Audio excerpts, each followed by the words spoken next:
পার্বতীপুরবাসী, এখন সময় এসেছে পরিবর্তনের।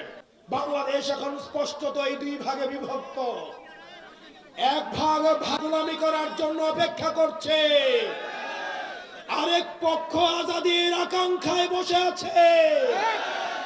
এক পক্ষ আদিবাইকে গিনিপিগ বলছে, সারা বাংলাদেশের জনতা নিজেকে হাদি হতে চাইছে। এক পক্ষ চাঁদাবাজিতে লিপ্ত, এক পক্ষ ফ্যামিলি কার্ড নামে চাঁদাবাজির নতুন লাইসেন্স দেওয়ার মাধ্যমে জনগণের অর্থ লুটপাটের নতুন ভিশন এবং প্ল্যান নিয়ে মাঠে নেমেছে।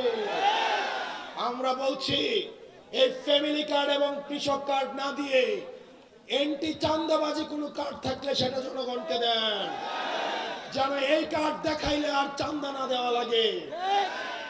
প্রিয় পার্বতীপুরবাসী,